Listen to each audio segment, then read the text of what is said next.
ॐ अज्ञानतिमिरान्धस्य ज्ञानाञ्जनशलाकया चक्षुरुन्मिलितं येन तस्मै श्रीगुरवे नमः। श्रीचैतन्यमनोभीष्टं स्थापितं येन भूतले स्वयं रूपकदा मह्यं ददाति स्वपदान्तिकं। वन्देऽहं श्रीगुरो श्रीयुतपदकमलं श्रीगुरुन् वैष्णवांश्च श्रीरूपं साग्रजातं सहगण रघुनाथान्वितं तं सजीवं साद्वैतं सावधूतं परिजनसहितं कृष्णचैतन्यदेवं श्रीराधाकृष्णपादान् सहगण ललिता श्रीविशाखान्वितांश्च।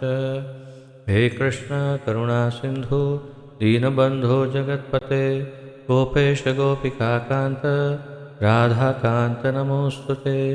तप्तकाञ्चन गौराङ्गी राधे वृन्दावनेश्वरी वृषभानुसुते देवी प्रणमामि हरिप्रिये। वाञ्छाकल्पतरुभ्यश्च कृपासिन्धुभ्य एव च पतितानां पावनेभ्यो वैष्णवेभ्यो नमो नमः। अनन्तकोटिवैष्णववृन्द की जय। नमः ओं विष्णुपादाय कृष्णप्रेष्ठाय भूतले श्रीमते जयपताका स्वामिन् इति नामिने। नमो आचार्यपादाय निताय कृपाप्रदायने गौरकथाधामदाय नगरग्रामतारिणे। नमः ओं विष्णुपादाय कृष्णप्रेष्ठाय भूतले श्रीमते भक्तिवेदान्तस्वामिन् इति नामिने। नमस्ते सारस्वते देवे गौरवाणी प्रचारिणे निर्विशेषशून्यवादी पाश्चात्यदेशतारिणे। जय श्री कृष्ण चैतन्य प्रभु नित्यानंद श्री अद्वैत गदाधर श्रीवासादि गौरभक्तवृंद। हरे कृष्ण कृष्ण कृष्ण हरे हरे हरे राम राम राम हरे हरे।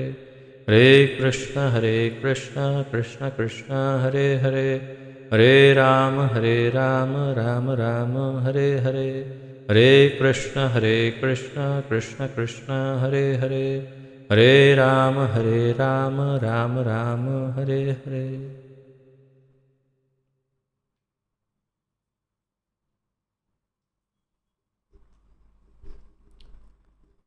आपका बहुत बहुत बहुत बहुत स्वागत है आज के इस अंतिम अध्ययन दिवस में, जिसके अंतर्गत हम सम्मिलित रूप से सबसे महत्वपूर्ण ग्रंथ श्रीमद् भगवद गीता यथारूप का अध्ययन कर रहे हैं, जिसका आलेखन हमारे इस्कॉन के संस्थापक आचार्य श्री श्रीमद् अभय चरणारविंद भक्तिवेदांत स्वामी श्रील प्रभुपाद जी ने किया है। श्रील प्रभुपाद की जय।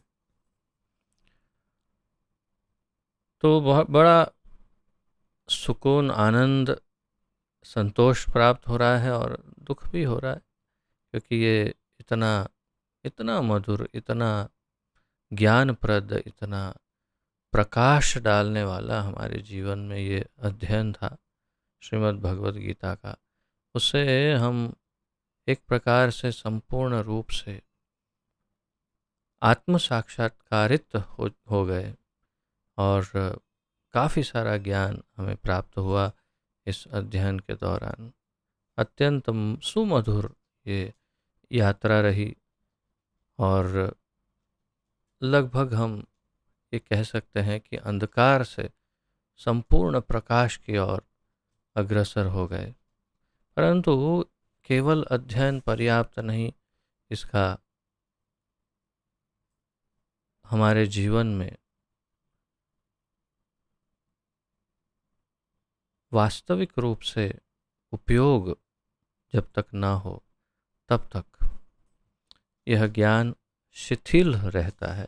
अर्थात कि इस ज्ञान का प्रयोग जब तक हमारे जीवन में नहीं किया जाएगा तब तक ये ज्ञान एक अध्ययन या ज्ञान के ही स्तर पर रह जाएगा। इसलिए जो कुछ भी हमने श्रीमद् भगवद गीता में सीखा, वो सब कुछ हमें हमारे निजी जीवन में इसके उपयोग में लाना होगा, तभी हम इस अध्ययन को संपूर्ण सफल बना पाएंगे। तो इसका हम अनेक रूप से प्रस्तुतिकरण कर सकते हैं और किस तरह से इसे उपयोग में लिया जाए, क्या किया जाए, वो सब चर्चाएं हम अनेक प्रकार से कर सकते हैं। परंतु आज आइए इस अत्यंत दिव्य ग्रंथ का समापन करते हैं। सबसे पहले पिछली बार जो हमने श्लोक जिनका अध्ययन किया था उसका पुनरावर्तन करते हैं। 72वें श्लोक से लेकर के 75वें श्लोक तक का और 76वें श्लोक से 78वें श्लोक का आज अध्ययन उसके बाद हम प्रारंभ करेंगे। तो 72वें श्लोक से प्रारंभ करते हैं पुनरावर्तन। भगवान ने अर्जुन से बस ये अंतिम वाक्य कहा। इस श्रीमद् भगवद गीता में श्री भगवान के श्रीमुख से उक्त ये अंतिम वाक्य है। हे पृथापुत्र, हे धनंजय, क्या तुमने इसे यानी इस शास्त्र को, इस श्रीमद् भगवद गीता को एकाग्र चित्त होकर सुना? और क्या अब तुम्हारा अज्ञान तथा मोह दूर हो गया है? तब अर्जुन ने उत्तर दिया, नष्टो मोहः स्मृतिर्लब्धा त्वत्प्रसादान् मयाच्युत स्थितोऽस्मि गतसंदेहः करिष्ये वचनम तव। अर्जुन ने कहा, हे कृष्ण, हे अच्युत, अब मेरा मोह दूर हो गया। आपके अनुग्रह से मुझे मेरी स्मरण शक्ति वापस मिल गई। अब मैं संशय रहित तथा दृढ़ हूँ और आपके आदेश अनुसार कर्म करने के लिए उद्धत हूँ। बस ये अर्जुन का भी अंतिम वाक्य है। तत्पश्चात संजय ने बोलना प्रारंभ किया। संजय कहते हैं, इस प्रकार मैंने कृष्ण तथा अर्जुन इन दोनों महापुरुषों की वार्ता सुनी और यह संदेश इतना अद्भुत है कि मेरे शरीर में रोमांच हो रहा है। 75वें श्लोक में कहते हैं, व्यास प्रसादात, व्यासदेव की कृपा से मैंने ये परम गुह्य बातें साक्षात योगेश्वर कृष्ण के मुख से अर्जुन के प्रति कही जाती हुई सुनी। और अब 76वें श्लोक में इसका, बल्कि मेरे निजी मत अनुसार 76 और 77 और एक प्रकार से 78वां भी, परंतु मुख्य रूप से 76 और 77, 76 और 77 जो श्लोक है 18वें अध्याय का, ये दोनों एक भक्त का रोमांच, आनंद तथा अनुभव व्यक्त कर रहा है।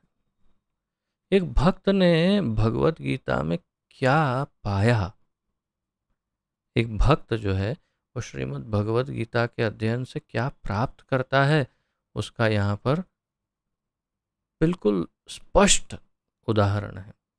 इतना स्पष्ट, इतना आनंद है इस भक्त को, संजय को, कि वो अपना आनंद धृतराष्ट्र के सामने छिपा नहीं सकता, जो वास्तव में ये चाहते हैं कि कृष्ण तथा अर्जुन और वो समस्त पांडव सेना हार जाए।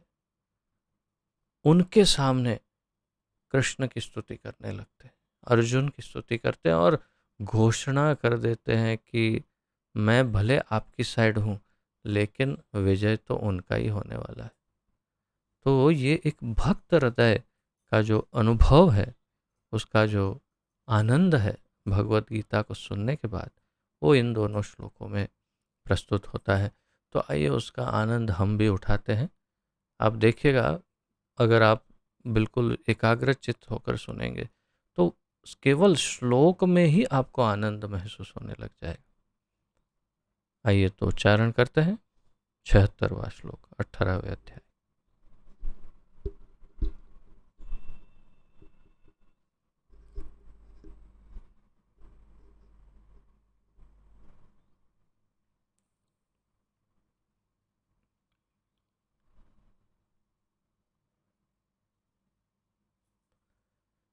राजन् संस्मृत्य संस्मृत्य संवादमिमम् अद्भुतं केशवार्जुनयोः पुण्यं हृष्यामि च मुहुर्मुहुः।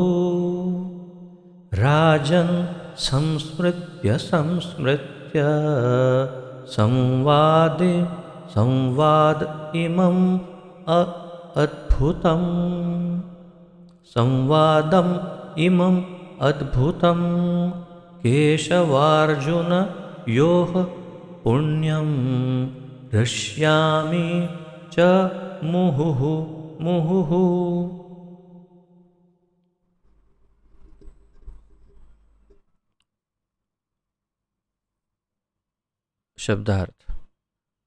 शब्दार्थ अनुवाद तथा तात्पर्य श्रील प्रभुपाद जी द्वारा। राजन, हे राजा, संस्मृत्य स्मरण करके, संस्मृत्य स्मरण करके, संवादम वार्ता को या तो बातचीत को, जो आदान प्रदान हुआ कृष्ण और अर्जुन के मध्य, उसे संवाद कहा।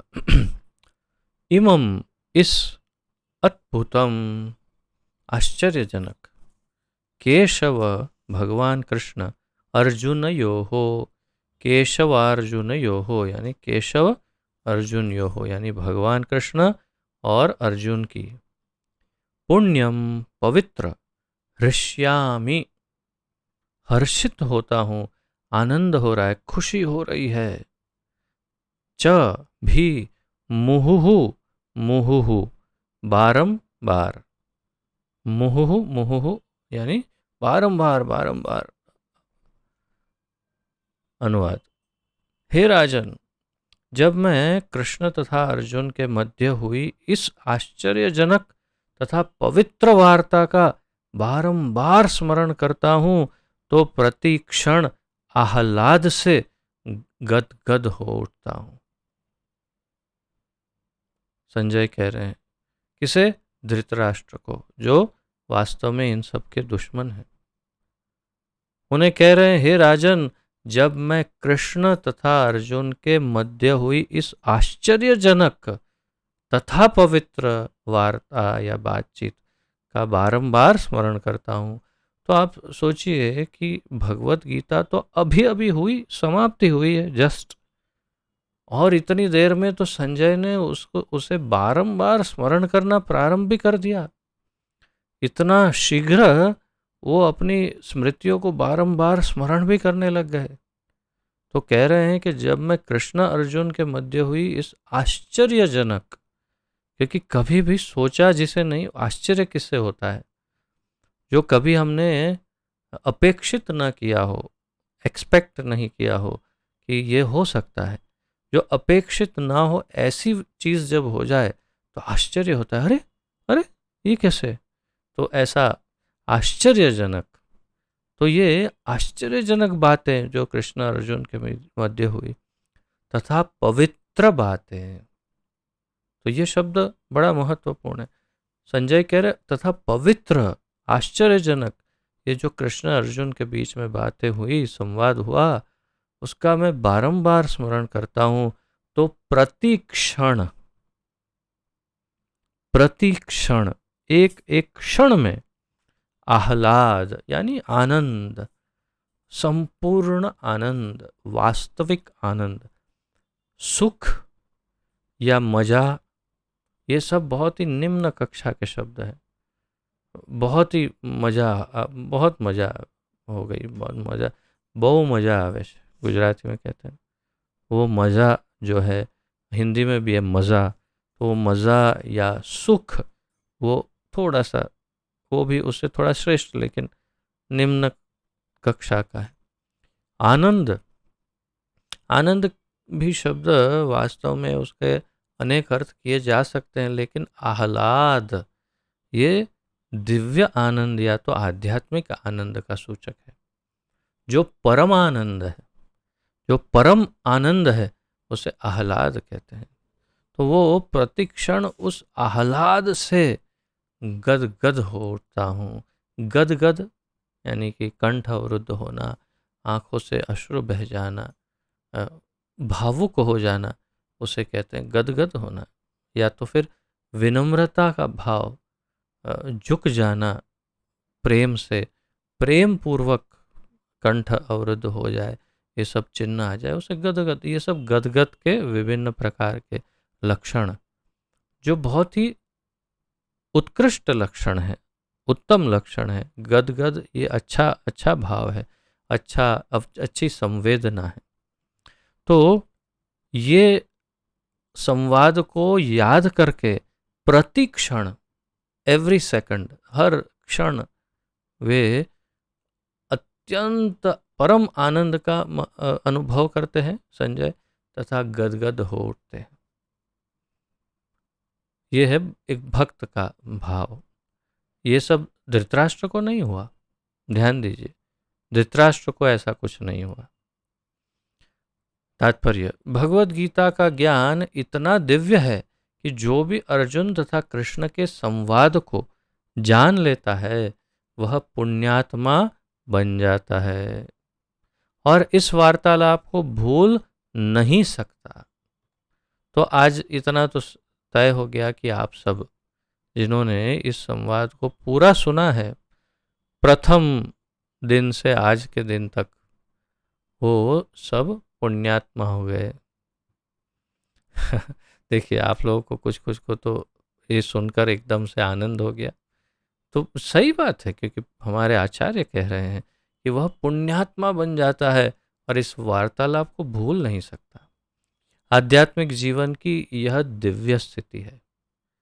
आध्यात्मिक जीवन हम जो जीने का प्रयास कर रहे हैं, उसकी यही दिव्य स्थिति है जो हमने आज प्राप्त कर ली है भगवत गीता के अध्ययन के द्वारा। दूसरे शब्दों में, जब कोई गीता को सही स्रोत से अर्थात प्रत्यक्षतः कृष्ण से सुनता है तो उसे पूर्ण कृष्ण भावनामृत प्राप्त होता है। दूसरे शब्दों में, यदि कोई कृष्ण से प्रत्यक्ष भगवत गीता सुनता है तो उसे तुरंत कृष्ण भावना अमृत यानी कृष्ण प्रेम या कृष्ण भक्ति प्राप्त हो जाती है। तो हमने यहाँ पर जो सुना वो वास्तव में कृष्ण की अपनी ही वाणी सुनी, जो यथारूप प्रस्तुत की है हमारे आचार्य श्री श्रीमद् अभय चरणारविंद भक्ति वेदांत स्वामी श्रील प्रभुपाद जी ने। उन्होंने यथारूप में इसकी प्रस्तुति की है, कृष्ण के शब्दों को जरा भी परिवर्तित नहीं किया, न उसमें कोई शोधन, कोई बदलाव या उसका कोई अर्थवाद करने का प्रयत्न किया, ऐसा भी नहीं। उन्होंने कोई इसमें अर्थवाद नहीं किया। जो भगवान ने कहा और जो भगवान ने कहना चाहा वही हमें समझाया। तो इसलिए हमने प्रत्यक्ष कृष्ण से सुना, वैसा ही उसका अर्थ है। कृष्ण भावनामृत का फल यह होता है कि वह अति अधिक प्रबुद्ध हो उठता है और जीवन का भोग आनंद सहित कुछ काल तक नहीं अपितु प्रत्येक क्षण करता है। प्रभुपाद जी कह रहे हैं, कृष्ण भावनामृत प्राप्त हो जाए तो उसका क्या फल है? उसका फल यह है कि वह अत्यधिक प्रबुद्ध हो उठता है, यानी बहुत ही बुद्धिशाली हो जाता है। कैसी बुद्धि आती है? भौतिक नहीं, आध्यात्मिक बुद्धि उसे प्राप्त हो जाती है। मेरे सामने तो एकदम प्रत्यक्ष उदाहरण है। सबसे पहला उदाहरण तो मैं ही हूं। बिल्कुल निम्नतर स्तर की बुद्धि का जीव मैं, जिसमें बिल्कुल एक पशु तुल्य बुद्धि और विचारधारा या तो मनोवृत्ति का जीवन मैं जी रहा था। और गुरु की कृपा, श्री प्रभुपाद जी की कृपा से भगवत गीता का ज्ञान आते ही धीरे धीरे धीरे धीरे कुछ परिवर्तन हुआ। परंतु आप सबको मैं देखता हूँ, विशेष रूप से जो प्रचारक हो गए आप में से, आप सब प्रचारकों को जब देखता हूँ तो मैं हमेशा विस्मित होता हूँ, अत्यंत आश्चर्यचकित हो जाता हूँ कि ये वही जीव हैं जो कभी कोई अपेक्षा नहीं कर सकता था कि ये कभी शास्त्रों के ऊपर प्रवचन दे सकते हैं। उस अवस्था में आपको मैंने प्राप्त किया था, जिस अवस्था में कोई अपेक्षा नहीं थी कि आप कभी शास्त्रों पर प्रवचन दे सकते हैं। और आज मैं देखता हूँ कि आप में से अनेक भक्त इतने अद्भुत प्रवचन देते हैं भगवत गीता और शास्त्रों पे कि मैं विस्मित आश्चर्यचकित हो रहता हूँ और अचंभित हो जाता हूँ कि अरे, ये कैसे संभव हो रहा है।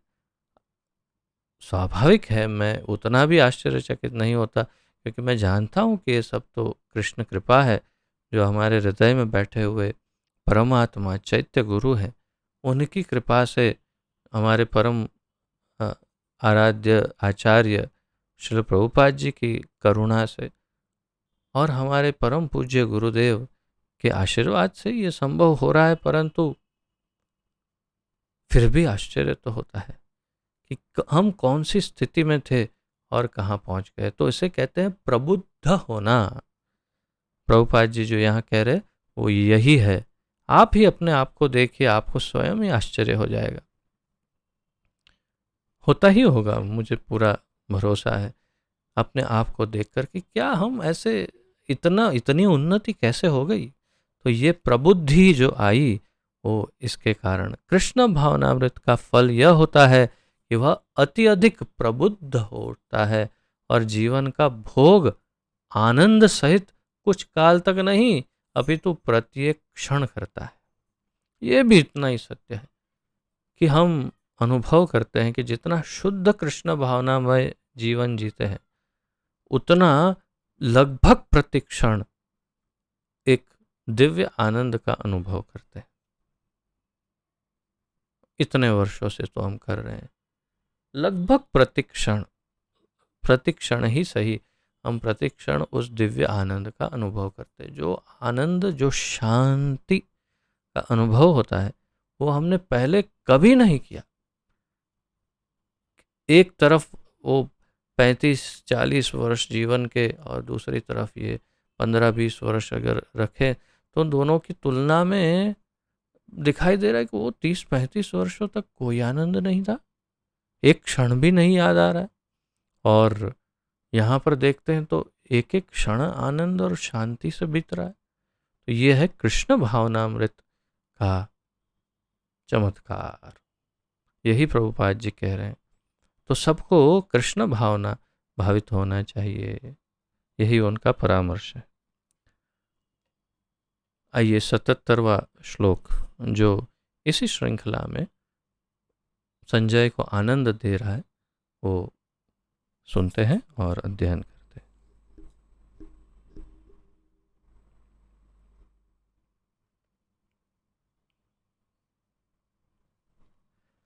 तच्च संस्मृत्य संस्मृत्य रूपम् अत्यद्भुतं हरेः विस्मयो मे महान् राजन् हृष्यामि च पुनः पुनः। तच्च संस्मृत्य संस्मृत्य रूपम् अत्यद्भुतं हरेः विस्मयो मे महान् राजन् हृष्यामि च पुनः पुनः। और धृतराष्ट्र के सामने अपना आनंद रोक भी नहीं पा रहे। उनको वो ये नहीं सोच पा रहे कि, और डर नहीं रहे हैं कि मैं किसके सामने बोल रहा हूँ। बिना डरे एकदम स्पष्ट रूप से बोलते हैं, तच्च संस्मृत्य संस्मृत्य रूपम अति अद्भुतम हरे है विस्मयो में महान राजन ऋष्यामि च पुनः पुनः। बार बार आनंदित हो रहा हूँ। शब्दार्थ, तत् उस, च भी, संस्मृत्य स्मरण करके, संस्मृत्य स्मरण करके, रूपम स्वरूप को, अति अति अधिक, अद्भुतम अद्भुत, अत्यद्भुतम यानी अति अधिक अद्भुत रूप को, हरे है भगवान कृष्ण के, विस्मयः आश्चर्य में मेरा महान महान राजन हे राजा हृष्यामि हर्षित हो रहा हूँ च भी पुनः पुनः फिर या बारंबार। अनुवाद। हे राजन, भगवान कृष्ण के अद्भुत रूप का स्मरण करते ही मैं अति अधिक आश्चर्यचकित होता हूँ और पुनः पुनः हर्षित होता हूँ। तो संजय कह रहे हैं, हे राजन, हे धृतराष्ट्र, भगवान कृष्ण के हरे हे यानी भगवान कृष्ण के अति अद्भुतम अद्भुत रूप का स्मरण करते हैं, संस्मृत्य संस्मृत्य स्मरण करते ही मैं अति अधिक आश्चर्यचकित होता हूँ। तो भगवान के रूप से मोहित हो रहे हैं। देखिए, ये मैंने आपको शुरुआत में आज कहा ना कि ये एक भक्त की वाणी है, भक्त की संवेदना, भक्त का भाव, भक्त का अनुभव है जो संपूर्ण भगवद गीता में उसने अनुभव किया और इसीलिए वे उनके रूप से अत्यंत प्रभावित हो रहे हैं, आकर्षित हो रहे हैं और आनंदित हो रहे हैं। तो भगवान कृष्ण के अद्भुत रूप का स्मरण करते ही मैं अति अधिकाधिक आश्चर्यचकित होता हूँ और पुनः पुनः बारंबार हर्षित होता हूँ। आनंद हो जाता है, बार बार खुशी, प्रसन्नता प्राप्त होती है। तात्पर्य, ऐसा प्रतीत होता है, जो कल हमने चर्चा की थी उसकी चर्चा आज प्रभुपाद जी कर रहे हैं कि ऐसा प्रतीत होता है कि व्यास देव की कृपा से संजय ने भी अर्जुन को दिखाए गए कृष्ण के विराट रूप को देखा था। तो हमने कल चर्चा की थी कि मनुष्य योनि में केवल दो ही नजर आ रहे हैं जिन्होंने, सामान्य मनुष्यों में जिन्होंने भगवान के अद्भुत रूप को देखा हो। एक है अर्जुन और दूसरे है संजय। और संजय को केवल व्यास देव, उनके जो गुरु हैं, उनके आशीर्वाद के फलस्वरूप उनको दिव्य दृष्टि प्राप्त हुई थी। सामान्य टीवी दर्शन नहीं था, दिव्य दृष्टि थी, जिसके कारण उन्होंने भी भगवान के उस दिव्य रूप को देखा। अन्यथा इतने करोड़ लोगों में किसी ने नहीं देखा।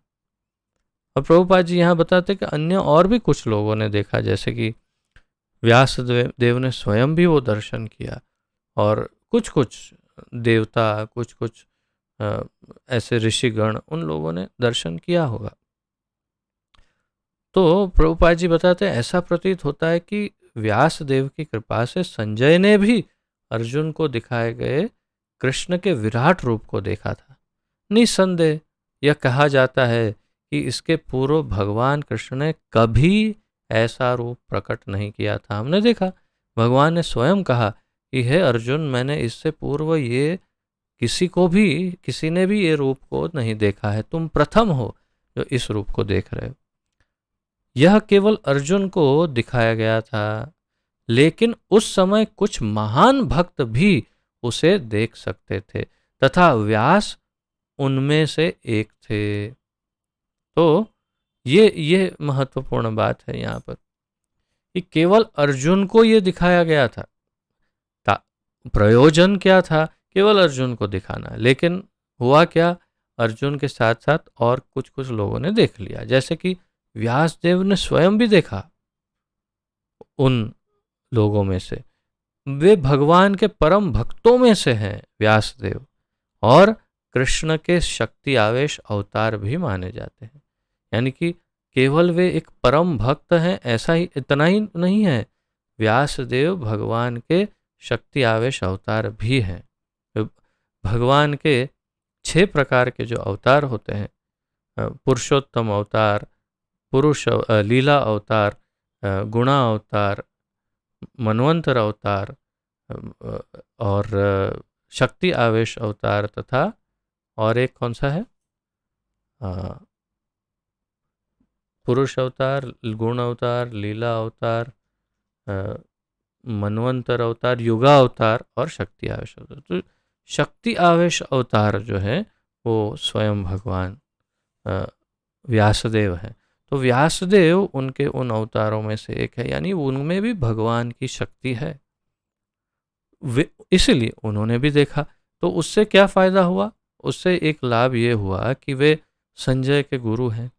तो अब देखिए प्रभुपाद जी कहते हैं, व्यासदेव ने इसे अपने शिष्य संजय के समक्ष प्रकट किया, जिन्होंने अर्जुन को प्रदर्शित किए गए कृष्ण के उस अद्भुत रूप को स्मरण रखा और वे बारंबार उसका आनंद उठा रहे थे। तो तात्पर्य यह है कि व्यासदेव स्वयं देख पाए, स्वयं भगवान के अवतार हैं, और उन्होंने अपने शिष्य संजय को वो शक्ति प्रदान की कि वो न केवल दूरदर्शन कर पाए, जो कहीं और हो रहा है उसको देख पाए टीवी की तरह, परंतु दिव्य दर्शन भी कर पाए। ऐसी दृष्टि उन्हें दी थी, जो कल हमने चर्चा की थी हमारे क्लास में, कि उन्हें दिव्य दृष्टि भी व्यासदेव ने दी थी, सामान्य दृष्टि, दूरदर्शन नहीं दिया था। तो इस प्रकार ये 77वां श्लोक और अब ये श्रीमद् भगवद गीता का अंतिम श्लोक 78वां श्लोक, आइए उसका उच्चारण तथा अध्ययन करते हैं।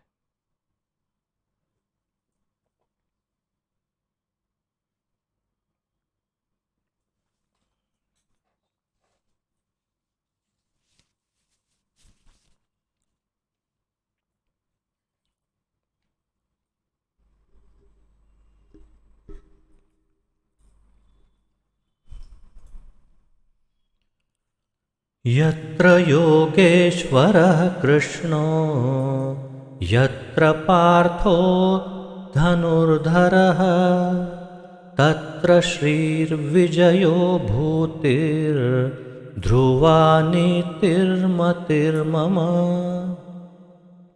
यत्र योगेश्वरः कृष्णो यत्र पार्थो धनुर्धरः तत्र श्रीर्विजयो भूतिर्ध्रुवा नीतिर्मतिर्मम। यत्र योगेश्वरः कृष्णो यत्र पार्थो धनुर्धरः तत्र श्री विजयो भूतिर्ध्रुवा नीतिमतिर्ममः।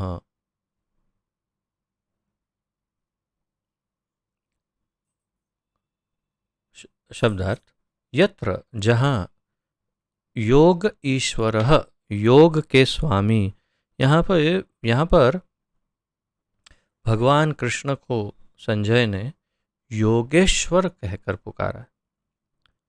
ये चिंतन का विषय है कि उसने कृष्ण को योगेश्वर कहा कि योगी तो बहुत हैं, लेकिन योग के जो ईश्वर हैं वे साक्षात यहाँ हैं, और वो है परब्रह्म परमेश्वर भगवान कृष्ण। तो कहा यत्र जहाँ योगेश्वरः योग के स्वामी कृष्ण भगवान कृष्ण, यत्र जहाँ पार्थः पृथापुत्र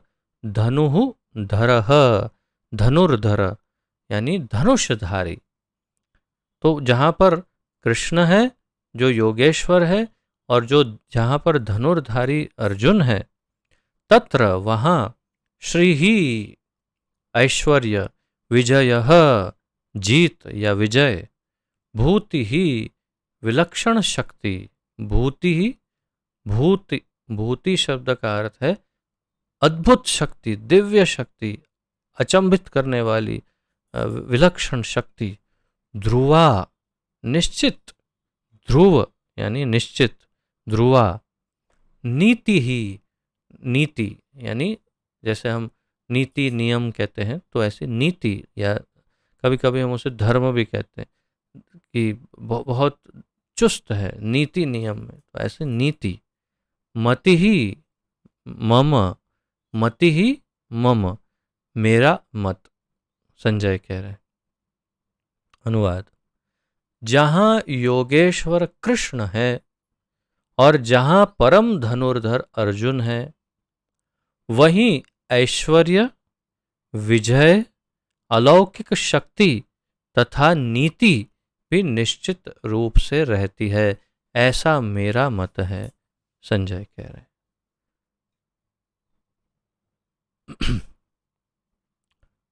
तो इस पर दोबारा चिंतन कीजिए। 4 लक्षण बताए जहां पर साक्षात परब्रह्म परमेश्वर भगवान श्री कृष्ण हो और जहां धनुर्धर अर्जुन हो, वहां पर ये 4 लक्षण निश्चित रूप से होंगे, ऐसी घोषणा संजय कर रहे हैं।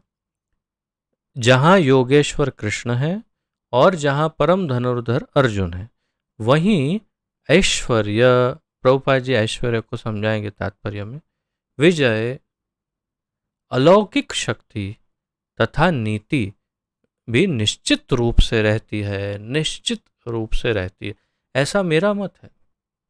संजय ने बिना पूछे अपना मत प्रस्तुत कर दिया, किसी ने पूछा नहीं था कि तुम अपना मत बताओ। उन्होंने इतना, उनको कॉन्फिडेंस आ गया, इतना आत्मविश्वास हो गया कि जहाँ पर कृष्ण और अर्जुन है वहाँ ये 4 चीज़ें तो होंगी ही होंगी, ये मेरा मत, घोषणा कर दी। और उसका अर्थ क्या? उसका अर्थ ये भी बता दिया कि हे धृतराष्ट्र, तुम और तुम्हारे पुत्र निश्चित रूप से हारने वाले हो, ये भी बता दिया। तात्पर्य में प्रभुपाद जी स्पष्ट करेंगे। आइए तात्पर्य देखते हैं।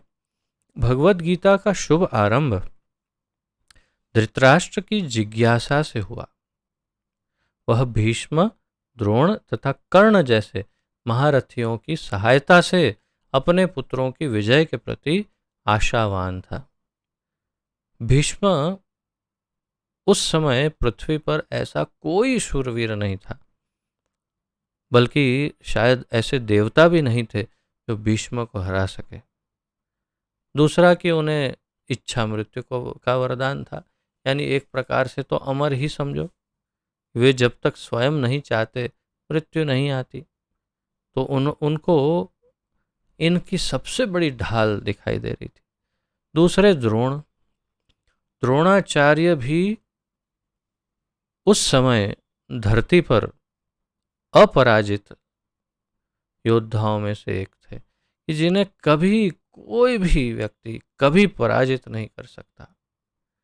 तो ऐसे दो अपराजित महारथी योद्धा भीष्म और द्रोण, और साथ में जो कमी अगर रह गई कुछ, तो कर्ण जैसा महारथी जो अर्जुन के लगभग तुल्य ही था। तो ऐसे 3 महायोद्धा, और साथ साथ में दुर्योधन भी बहुत बड़ा गदाधर था, ये था वो था। तो उन्हें लगा कि अब ये 3 जन ही पर्याप्त हैं, और किसी की हम गिनती ना भी करें तो ये 3 जन मिलकर ही पूरा युद्ध समाप्त कर देंगे, सामने वाले जो भी हैं उन्हें हरा देंगे। वैसे भी कृष्ण तो हथियार उठाने वाला है नहीं, तो फिर कोई चिंता की बात नहीं। तो वो ये सोचता था कि धृतराष्ट्र कि इससे मेरे पुत्र की विजय हो जाएगी। उसे आशा थी कि विजय उसके पक्ष में होंगी, लेकिन युद्ध क्षेत्र के दृश्य का वर्णन करने के बाद संजय ने राजा से कहा, आप अपनी विजय की बात सोच रहे हैं, लेकिन मेरा मत है कि जहां कृष्ण तथा अर्जुन उपस्थित हैं वहीं संपूर्ण श्री होगी। श्री का अर्थ विजय भी हो सकता है, श्री का अर्थ धन या ऐश्वर्य भी हो सकता है। यहाँ पर ऐश्वर्य प्रभुपाद जी ने उसका अर्थ बताया है, क्योंकि विजय तो अलग से बता ही दिया है भगवान ने, श्री विजयो, तो संपूर्ण ऐश्वर्य भी वहीं होगा। तो ऐश्वर्य कब हो सकता है? जब जीतेंगे तभी तो ऐश्वर्य होगा। तो उसने प्रत्यक्ष पुष्टि की कि धृतराष्ट्र को अपने पक्ष की विजय की आशा नहीं रखनी चाहिए। संजय ने कह दिया। अपना ही ड्राइवर जब हमें निराशावादी बातें करे तो फिर क्या होगा? तो अगर आप कहीं जा रहे हैं, आपका ड्राइवर करे, अरे आपको मालूम है रोड पर बहुत एक्सीडेंट होते हैं, बहुत लोग मर गए हैं ये रोड पर, हाँ हम लोग जा तो रहे हैं लेकिन हाँ, अरे कितने, मैंने भी देखा है कितने।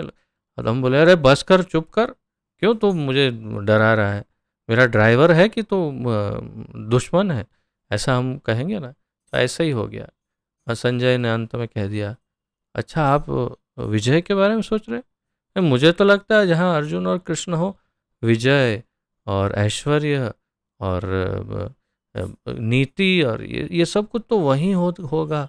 आप खामखा टेंशन ले रहे हैं, आपका पुत्र तो हारने ही वाला है, इसलिए आप अब उसकी चिंता छोड़ दीजिए, वो हार गया। ऐसे ऐसे डरा रहे हैं संजय। तो श्री कृष्ण द्वारा अर्जुन के सारथी का पद स्वीकार करने का ऐश्वर्य का प्रदर्शन था।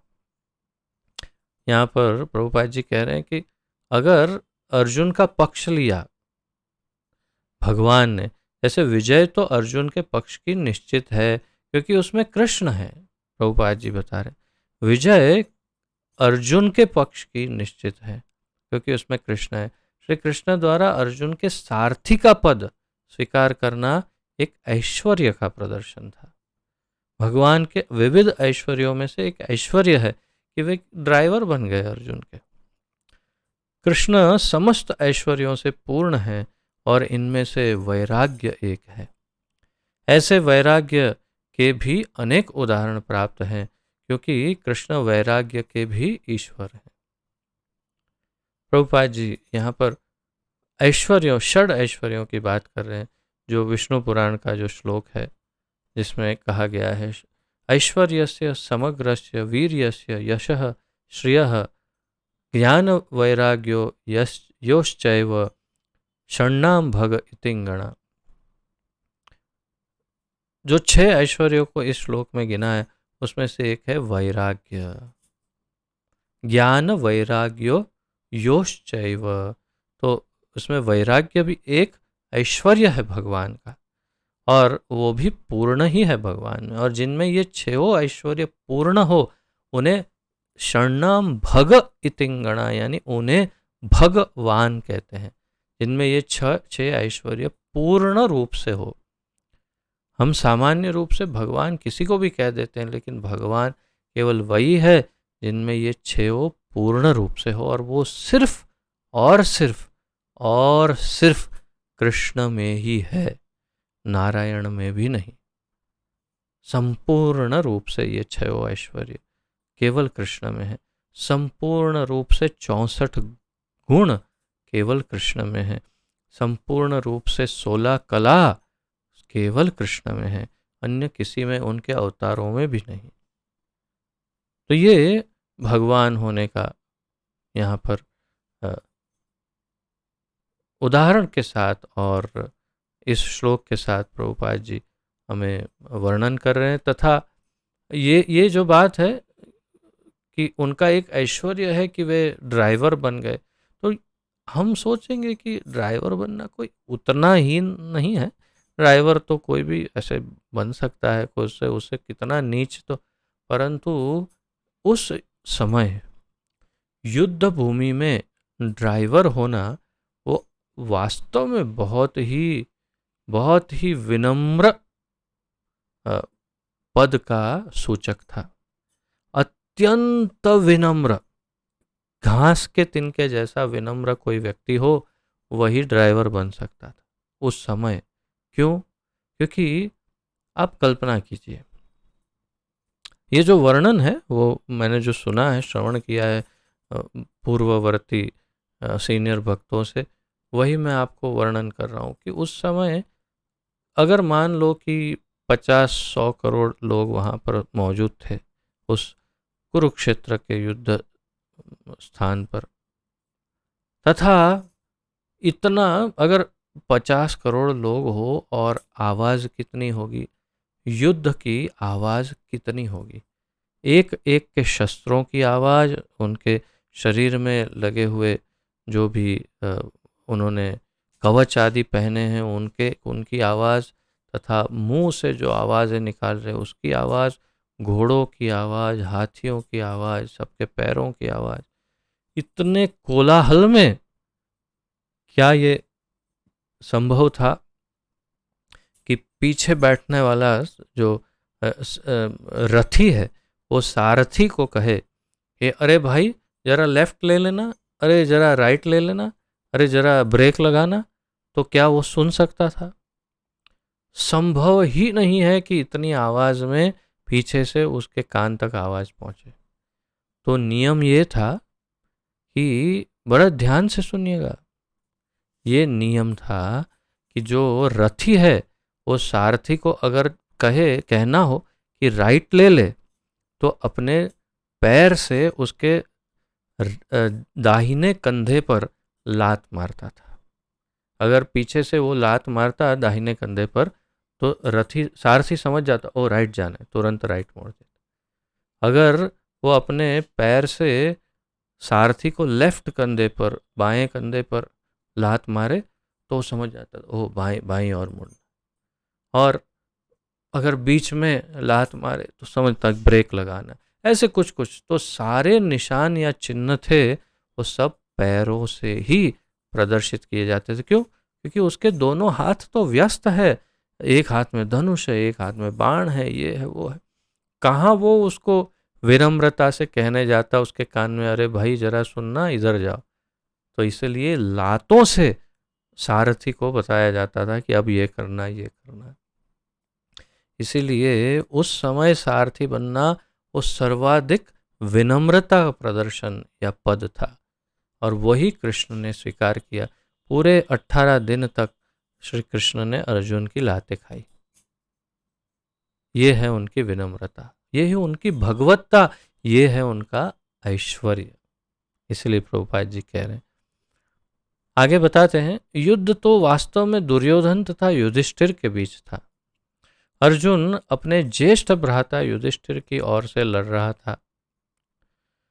चूंकि कृष्ण तथा अर्जुन युधिष्ठिर की ओर से थे, अतएव युधिष्ठिर की विजय ध्रुव या निश्चित थी। युद्ध को यह निर्णय करना था कि संसार पर शासन कौन करेगा। संजय ने भविष्यवाणी की कि सत्ता युधिष्ठिर के हाथ में चली जाएगी। ये तो उनकी अपनी निजी भविष्यवाणी थी। यहाँ पर इसकी भी भविष्यवाणी हुई है कि इस युद्ध में विजय प्राप्त करने के बाद युधिष्ठिर उत्तरोत्तर समृद्धि लाभ करेंगे, क्योंकि वे न केवल पुण्यात्मा तथा पवित्र आत्मा थे, अपितु वे कठोर नीतिवादी थे। उन्होंने जीवन भर कभी असत्य भाषण नहीं किया था। तो यहाँ नीति शब्द का अर्थ प्रभुपाद जी समझा रहे हैं कि संजय ने इतना ही केवल घोषित नहीं किया कि जहाँ कृष्ण अर्जुन है वहाँ विजय होगी, उन्होंने वो भी कहा कि वहाँ नीति भी होगी, और युधिष्ठिर नीतिवान है, और वो पूरा पक्ष, पांडवों का पक्ष नीति के साथ, धर्म के साथ अनुशासन करेंगे। ऐसे अनेक अल्पज्ञ व्यक्ति हैं, आगे प्रभुपाद जी कहते हैं, जो भगवद गीता को युद्ध स्थल में दो मित्रों की वार्ता के रूप में ग्रहण करते हैं। कुछ कुछ अल्पज्ञ लोग सोचते हैं, अच्छा ये कृष्ण अर्जुन संवाद है, अर्थात दो मित्र आपस में गप्पा लगा रहे हैं, बातें कर रहे हैं, उसका कुछ क्या महत्व है, ऐसा सोचते हैं। लेकिन इससे ऐसा ग्रंथ कभी शास्त्र नहीं बन सकता। दो मित्रों की बातों से, गप्पे मारने से वो शास्त्र नहीं बन जाता। कुछ लोग विरोध कर सकते हैं कि कृष्ण ने अर्जुन को युद्ध करने के लिए उकसाया, जो अनैतिक है, लेकिन वास्तविकता तो यह है कि भगवद गीता नीति का परम आदेश है। कुछ लोग ये भी सकते हैं कि अगर अर्जुन ने हथियार डाल दिए होते तो युद्ध खत्म हो जाता, तो फिर क्यों कृष्ण ने अर्जुन को उकसाया, अब युद्ध करो, युद्ध करो, ये अनैतिक है, ऐसा बोल सकते हैं। लेकिन प्रभुपाद जी कह रहे हैं, वास्तविकता तो ये है कि ये नीति का परम आदेश है। ये धर्म यही है कि अनैतिक लोगों का वध किया जाए, जो संसार के अन्य सीधे साधे नीतिवान लोगों को प्रताड़ित करते हैं, तकलीफ देते हैं, ऐसे लोगों का वध करना वही नीति है, और वही भगवान ने अर्जुन से करवाया। और इसीलिए फिर बहुत ही सुंदर साम्राज्य की स्थापना हुई युद्ध के बाद। पूरा भारतवर्ष, पूरी पृथ्वी समृद्ध हुई। यह नीति विषयक आदेश 9वें अध्याय के 34वें श्लोक में है। मन मना भव मद भक्तः। मनुष्य को कृष्ण का भक्त बनना चाहिए और सारे धर्मों का यही सार है कि कृष्ण की शरणागति, सर्वधर्मान परित्यज्य मामेकम शरणम व्रज। भगवद गीता का आदेश धर्म तथा नीति की परम विधि है। भगवद गीता का जो आदेश है वह धर्म तथा नीति की परम विधि है। अन्य सारी विधियां भले ही शुद्ध करने वाली तथा इस विधि तक ले जाने वाली हो, लेकिन गीता का अंतिम आदेश समस्त नीतियों तथा धर्मों का सार वचन है। अन्य विधि जो भी आध्यात्मिक विधियां हो वो शुद्ध करने वाली हो सकती है, लेकिन अंत में इस विधि तक ले जाने वाली है ये सारी विधियां। लेकिन गीता का अंतिम आदेश समस्त नीतियों तथा धर्मों का सार वचन है, और वो क्या है? कृष्ण की शरण ग्रहण करो या कृष्ण को आत्मसमर्पण करो। यही गीता का अंतिम आदेश है और यही सभी धर्मों का, नीतियों का सार है। यह 18वें अध्याय का मत है, प्रभुपाद जी कह रहे हैं। अर्थात सार क्या है? सार है कृष्ण की शरण ग्रहण करना। भगवत गीता से हम यह समझ सकते हैं कि ज्ञान तथा ध्यान द्वारा अपनी अनुभूति एक विधि है, लेकिन कृष्ण की शरणागति सर्वोच्च सिद्धि है। भगवत गीता से हमें यह भी ज्ञान प्राप्त हुआ कि ज्ञान से या ज्ञान मार्ग या ज्ञान योग से या ध्यान योग से कुछ अनुभूति हो सकती है, परंतु कृष्ण की शरणागति सर्वोच्च विधि है या सिद्धि है। परम सिद्धि मनुष्य जीवन की है कृष्ण की शरणागति। यह भगवत गीता के उपदेशों का सार है। भगवत गीता के उपदेशों का सार क्या है? भगवत गीता के उपदेशों का सार है कृष्ण की शरण ग्रहण करना। वर्णाश्रम धर्म के अनुसार अनुष्ठानों, कर्मकांड का मार्ग ज्ञान का गुह्य मार्ग हो सकता है, लेकिन धर्म के अनुष्ठान के गुह्य होने पर भी ध्यान तथा ज्ञान गुह्यतर है तथा पूर्ण कृष्ण भावना भावित होकर भक्ति में कृष्ण की शरणागति गुह्यतम उपदेश है। धर्म के विविध अनुष्ठानों की बात, जैसे ध्यान, ज्ञान, ये वो कर्म आदि कुछ भी, लेकिन गुह्यतम जो उपदेश है वो है कृष्ण की शरणागति। यही 18वें अध्याय का सार है। फिर प्रभुपाद जी कह रहे हैं कृष्ण की शरणागति ही सार है। भगवद गीता की अन्य विशेषता यह है कि वास्तविक सत्य भगवान कृष्ण है। परम सत्य की अनुभूति 3 रूपों में होती है: निर्गुण ब्रह्म, अंतर्यामी परमात्मा तथा भगवान श्री कृष्ण। ब्रह्मेति परमात्मेति भगवान इति शब्दते वदन्ति तत्तत्त्वविदस्तत्त्वं यज्ञानम अद्वयम ब्रह्मेति परमात्मेति भगवान इति शब्दते।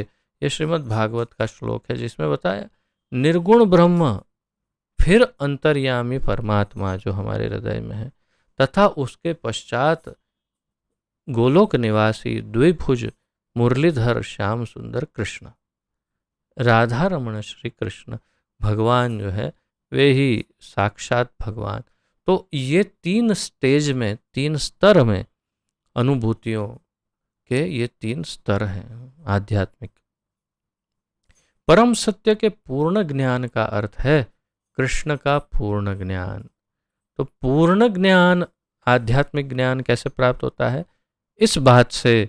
इस बात की प्रतीति से कि परम भगवान श्री कृष्ण हैं, जो द्विभुज मुरलीधर गोपाल कृष्ण, जो गोलोक धाम में नित्य निवास करते हैं। गोलोक एव निवसति अखिल आत्मभूतौ, और उसी समय वे सबके हृदय में भी रहते हैं, कण कण में भी रहते हैं, वही कृष्ण। तो ब्रह्मेति परमात्मेति भगवान इति शब्दयते। यदि कोई कृष्ण को जान लेता है तो ज्ञान के सारे विभाग इसी ज्ञान के अंश हैं। जो ज्ञान मार्गी है उनका यहाँ पर एक प्रकार से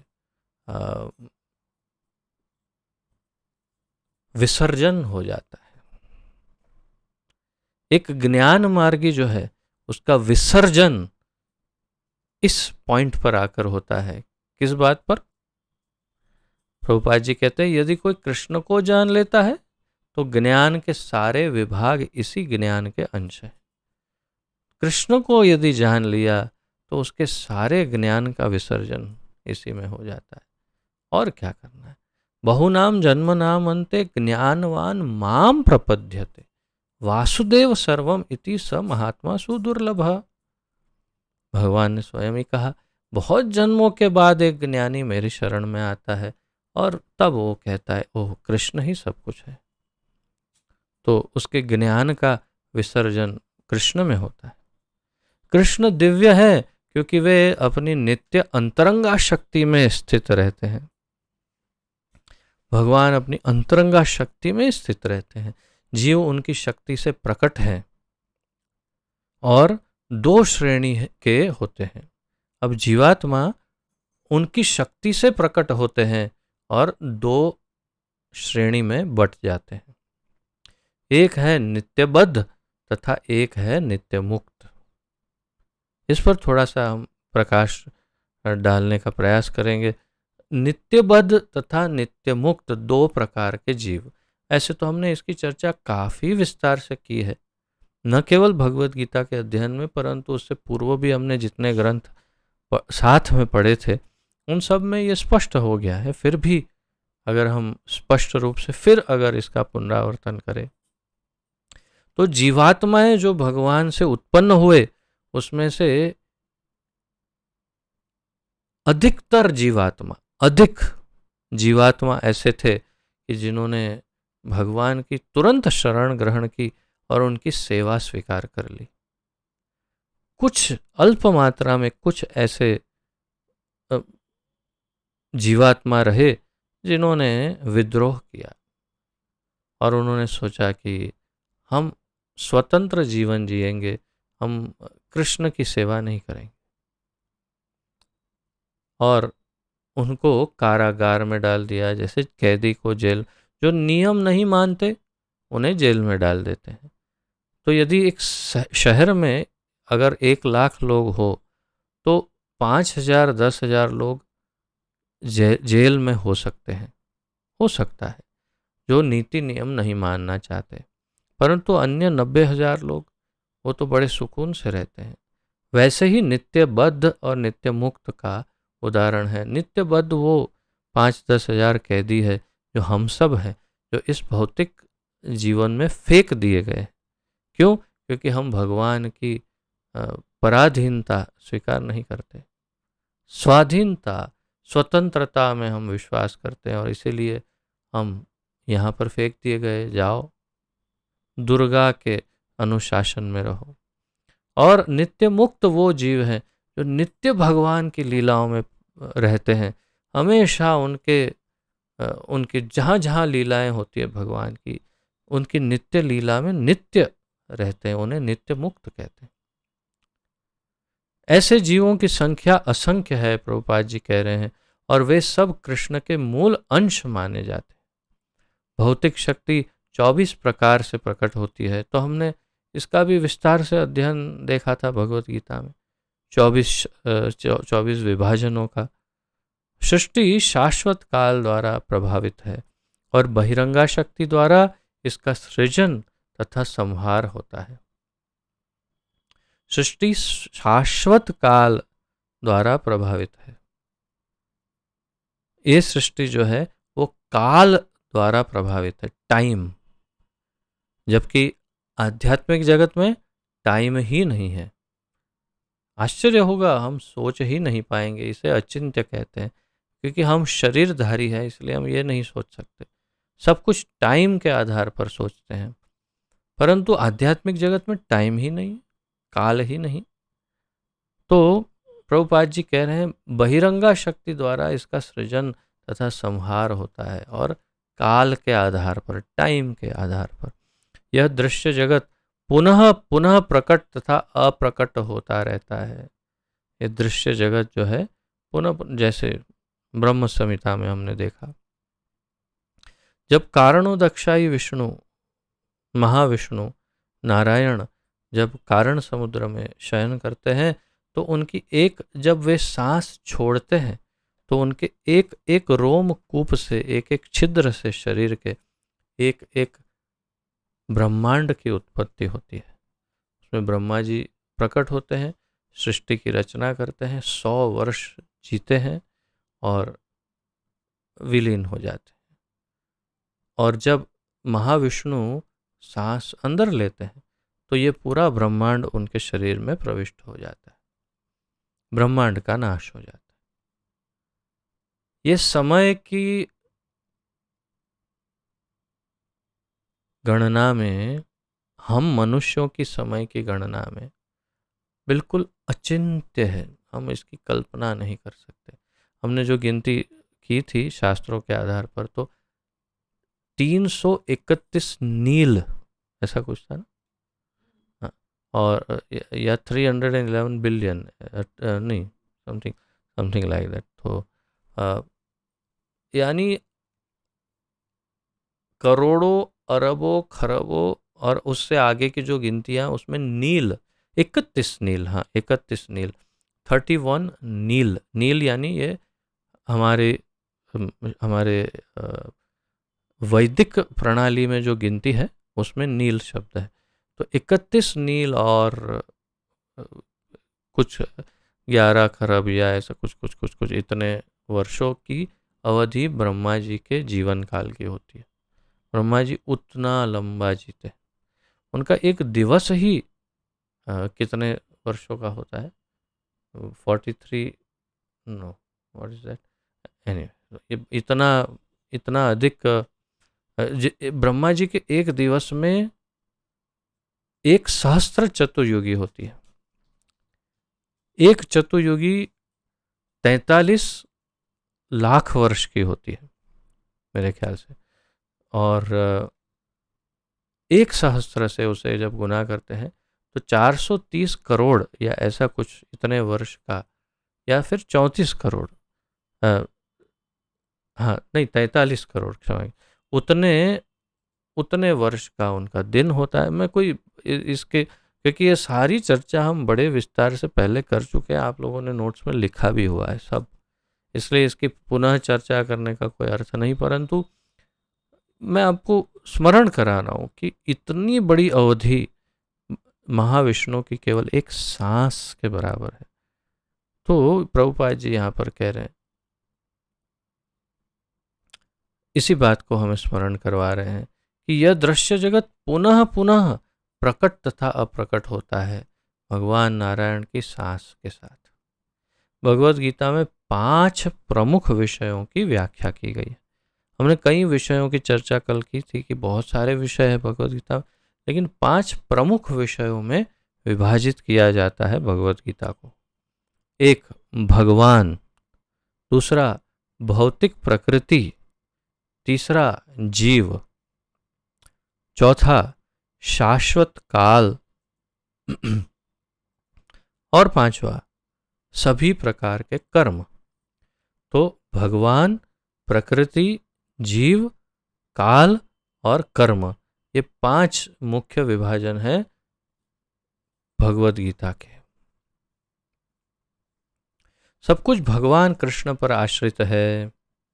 परम सत्य की सभी धारणाएं निराकार ब्रह्म, अंतर्यामी परमात्मा तथा अन्य दिव्य अनुभूतियां भगवान के ज्ञान की कोटि में सन्निहित है।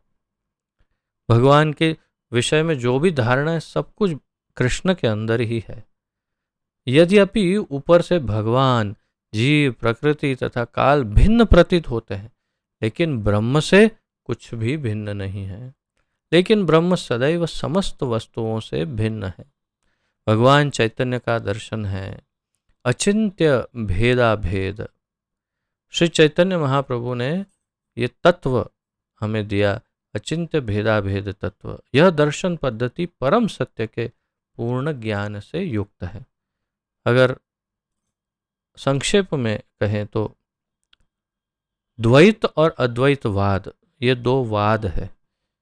अद्वैतवाद यानी मैं और भगवान एक ही हैं, जिसके मुख्य प्रणेता शंकराचार्य, आदि शंकराचार्य हैं, जो भगवान के आदेश पर ही उन्होंने इस वाद का प्रवर्तन किया कलयुग में।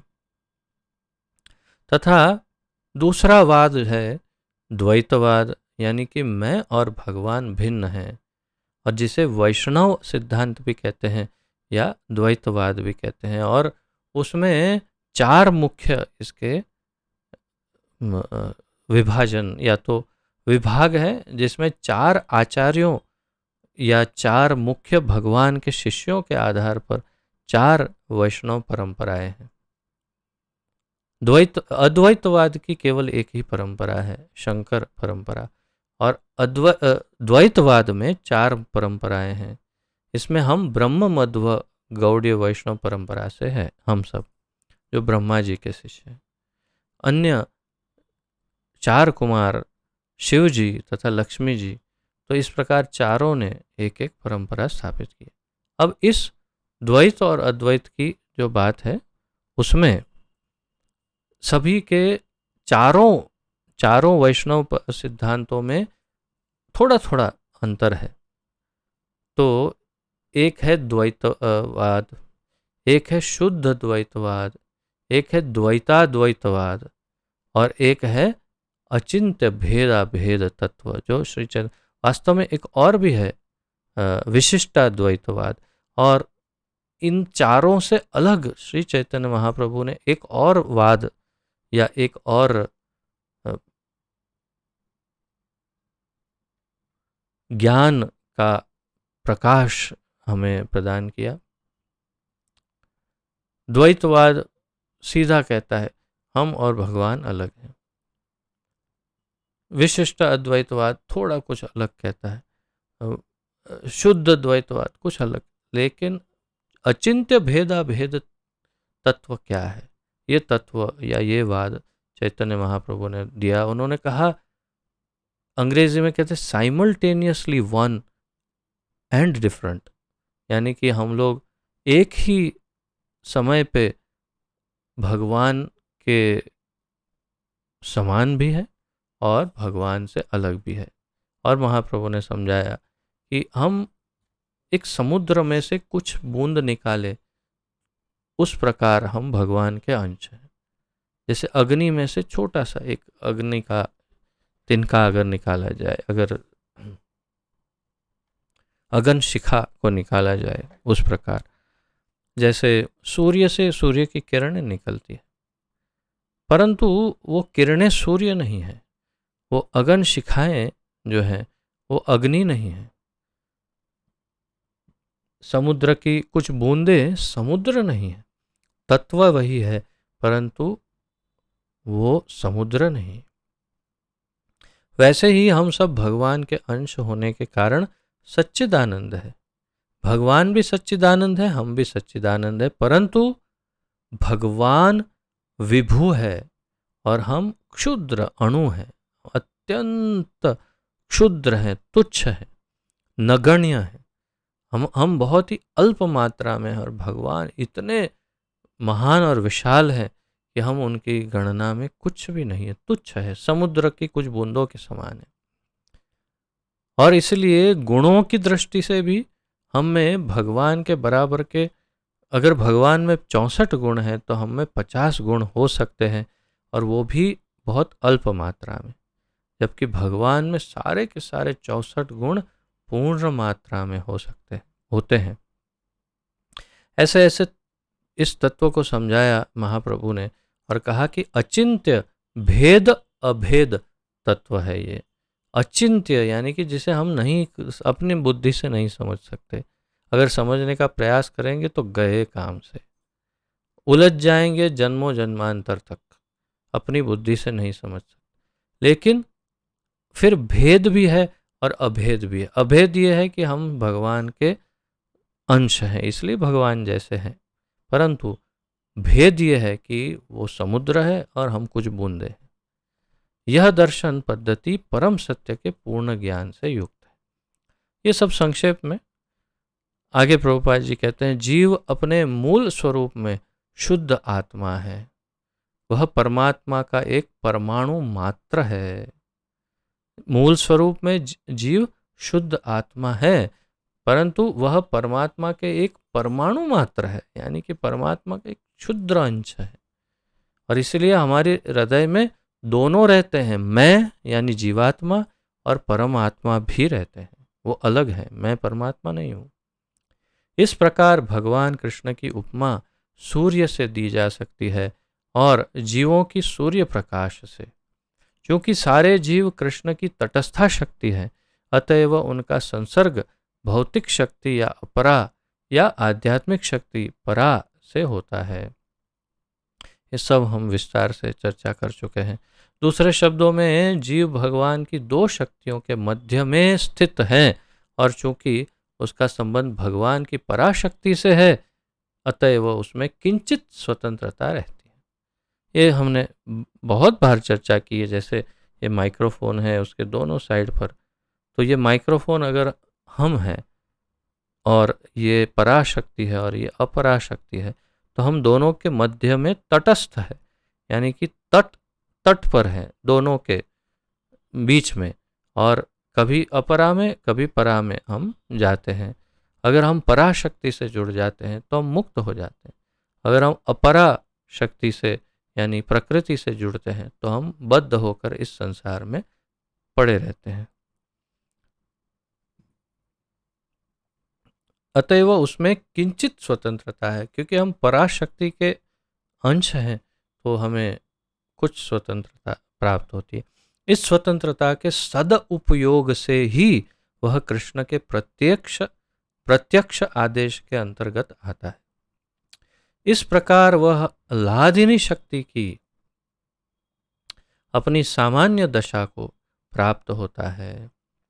और अगर वो भगवान की अंतरंगा शक्ति पराशक्ति राधा रानी के संपर्क में आ जाता है जीव, और वो भगवान के शरणागति को स्वीकार करता है, तथा वो स्वीकार करता है कि वो भगवान की सेवा में नियुक्त हो जाएगा, तो बद्ध होने के बावजूद फिर वो मुक्त हो सकता है और भगवान के धाम जा सकता है, इस माइक जगत से मुक्त हो सकता है।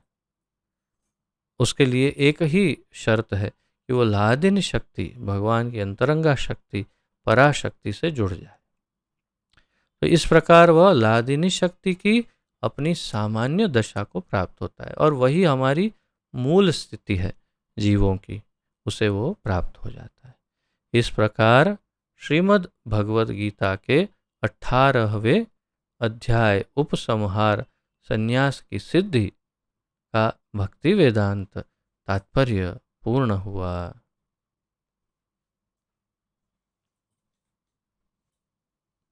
इति।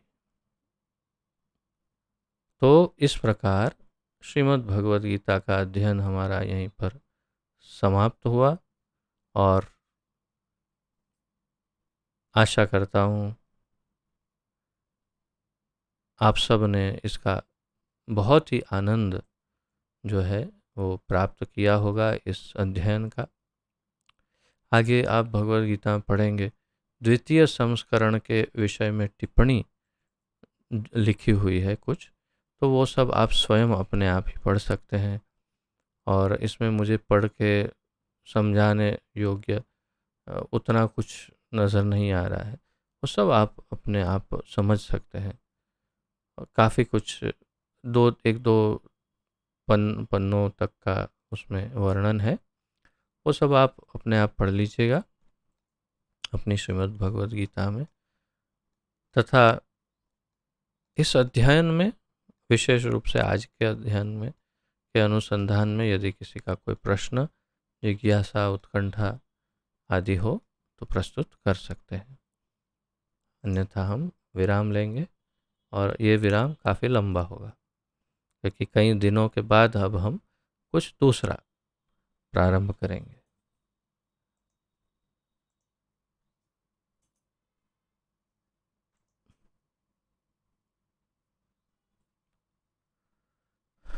कोई प्रश्न आदि है?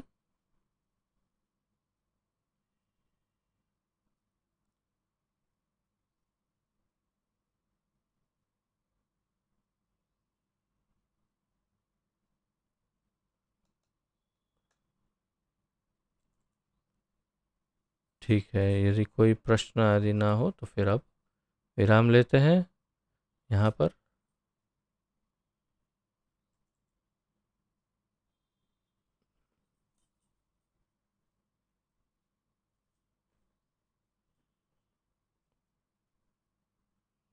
ठीक है, कोई प्रश्न नहीं है ना?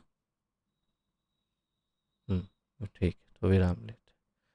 पतित पावन जगत गुरु श्रील प्रभुपाद की जय। पतित पावन श्रील गुरुदेव की जय। श्री श्री कृष्ण अर्जुन की जय। श्रीमद् भगवद गीता की जय। निताय गौर प्रेमानंदे हरि हरि बोल। आप सबका बहुत बहुत बहुत बहुत धन्यवाद, और आप सबको दंडवत प्रणाम, तथा आप सबका आपके चरणों में धन्यवाद और अनंत कोटि प्रणाम करते हुए मैं आप सबको बारंबार धन्यवाद करता हूँ कि इस यात्रा में आप सब हमेशा मेरे साथ रहे और मुझे ये मौका दिया कि मैं अपनी वाणी को, बुद्धि को, तन को, मन को, अंतःकरण को शुद्ध कर पाऊँ। इसलिए आप सबका बहुत बहुत धन्यवाद। हरे कृष्णा।